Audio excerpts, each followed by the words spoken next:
శ్రీ సంజీవ దేవ్ గారి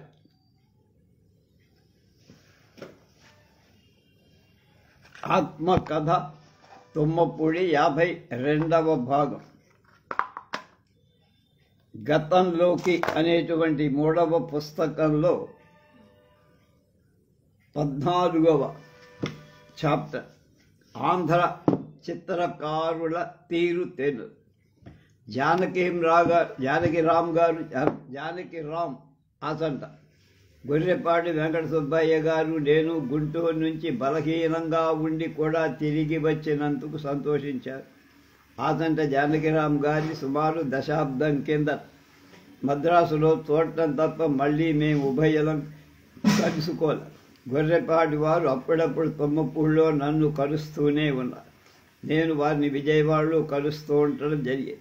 జానకిరామ్ గారి రాకకు సంతోషించాను. జానకిరామ్ గారి ప్రకృతి ఒక ప్రత్యేక తరహాకు చెంది సుకుమార హృదయం, సున్నిత భావాలు, మృదువైన వర్తన, ఎక్కువ మంది మేధతో జీవిస్తే జానకిరామ్ గారు ఎక్కువ హృదయంతో జీవిస్తారు. వారు సాహిత్య రచన మాత్రమే కాక చిత్ర రచన కూడా చేస్తారు. నా దగ్గరున్న కళా సంబంధమైన గ్రంథాలను, ప్రసిద్ధ కళాకారుల చిత్ర సంపుటాలను చూస్తూ ఆనందించారు. ఆసంట వారు చాలామంది నన్ను ప్రశ్నించినట్టే నేను చిత్రరచన ఎందుకు చెయ్యరు అని ప్రశ్నించారు. అందరికీ జవాబు చెప్పినట్లే వారికి కూడా చెప్పారు. ఆ సమయం ఇంకా ఆసన్నం కాలే. కానీ నా జవాబుని విని అందరి వలె జానకిరామ్ ఊరుకోల. గట్టిగా బలవంతపరిచి చిత్రరచన ప్రారంభించమని, ఏప్రిల్ నుంచి ప్రారంభిస్తానని వారికి చెప్పి, ఆ రోజు మేము ముగ్గురం మధ్య మధ్య సులోచన రాకతో నలుగురం కాలాన్ని ఉల్లాసంగా గడిపి జ్వరం పడి లేచిన బలహీనతను కూడా మర్చిపోయా. వెంకట సుబ్బయ్య గారితో సాహితీ గోష్ఠి, జానకిరామ్ గారితో చిత్రకళా గోష్ఠి, అందరం కలిసి ఇస్తా గోష్ఠి, పాశ్చాత్య చిత్రకారుడు, ప్రాచ్య చిత్రకారుడు రాయ్ చౌదరి, అమరీంద్రనాథ్, నందలాల్, అసిత్ కుమార్ హాల్దార్, భగీరథి, దామర్ల రామారావు, పైడిరాజు, నూతనంగా పైకి వస్తున్న ఎస్వి రామారావు మొదలైన ఎందరో చిత్రకారుల గురించి ముచ్చటించుకున్నాం. 2వ రోజు వాళ్ళిద్దరూ వెళ్ళిపోయారు. యుగోస్లావియా నుంచి ఎస్పెరాంటో భాషా కోవిదుడైన తిబోర్ సెలక్తి నుంచి ఒక ఉత్తరం వచ్చేది. ఎస్పెరాంటో భాషకు సంబంధించిన మరికొన్ని వివరాలు చెప్పారు. ఆయన ఎస్పెరాంటోను ప్రపంచ భాషగా చేయటంలో కొన్ని ఆటంకాలు ఏర్పడ్డాయి. ప్రధానంగా అమెరికా ఇంగ్లీష్ వాడు సుముఖంగా లేరు. ఇవాళ ప్రపంచంలో వ్యాపించి ఉన్న ఇంగ్లీష్ భాషకు ఎస్పెరాంటో మూలంగా దెబ్బ తగులుతుందని వాళ్ళ భయం. ఎవరికి మాతృభాష కాని భాష ప్రపంచ భాషగా ఉండాలనుకోవడానికి బదులు తమ మాతృభాష అయిన ఇంగ్లీషు భాష ప్రపంచ భాషగా చలామణి కావాలని వాళ్ళ కోరిక. ప్రపంచ భాషకు ప్రధాన లక్షణం ప్రతివారు నేర్చుకోవడానికి సులభంగా ఉండడం, అపవాదాలు లేని ఒకే మాదిరి వ్యాకరణ సూత్రాలు ఉండడం. అటువంటి సౌలభ్యం కృతక భాష అయిన ఎస్పెరాంటోలో మాత్రమే ఉంది. ఎస్పెరాంటో ప్రపంచ భాష కాలేని పక్షంలో ఇక ఇంగ్లీషు భాషకు మాత్రమే ప్రపంచ భాష కాదగిన అర్హత.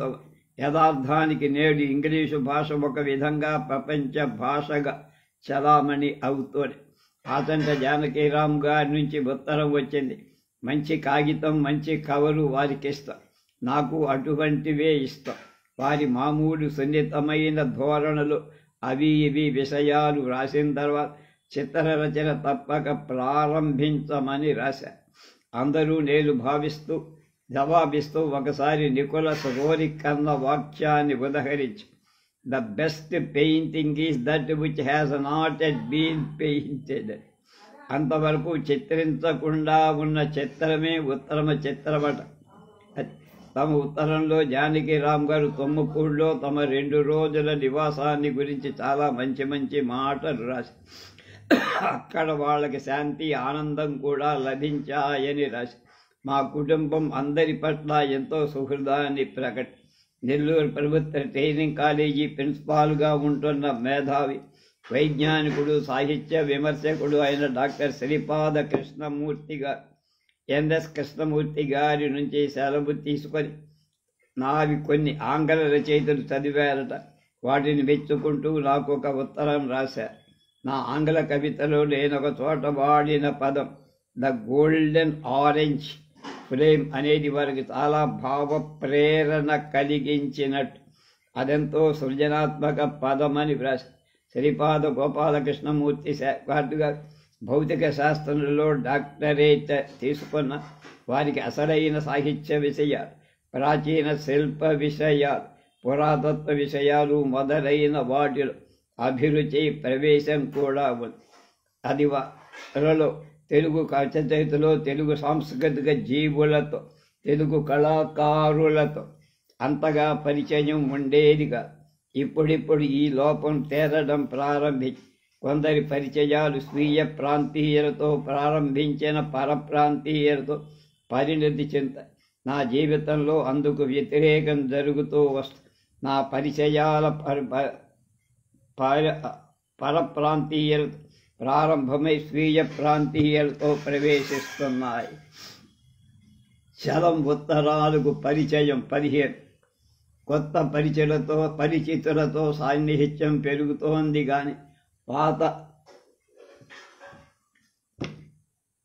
పరిచితులు కొత్త ఉత్సాహంతో వ్రాస్తున్నారు. ఉత్తర జవాబులు అందుకుంటున్నారు.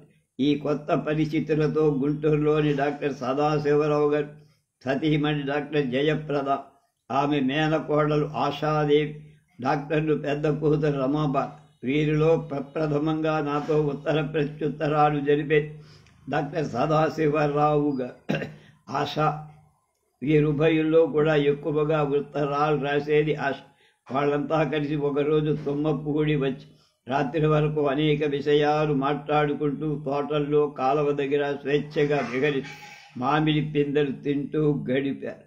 ఆ గ్రామ వాతావరణం ఆశాకు చాలా ఆనందమిచ్చింది. ఈ సందర్భంగా ఆశ ఎన్నో ప్రశ్నలు వేసి నేను ఎన్నో జవాబులు చెప్పాను. ఆమె జిజ్ఞాస అపారం. ఆమెదొక విషాద జీవి. ఆమెకు చిన్నప్పటి నుంచి విపరీతమైన రక్తపోటు ఉండేది. వల్ల ఉప్పులేని చప్పిడి ఆహారం ఆమెకు అలవాటై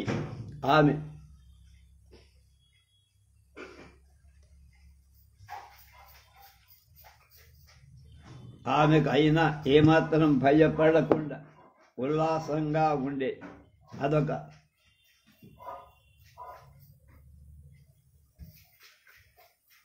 తెంపుతో కూడుకున్న ఉల్లాసం.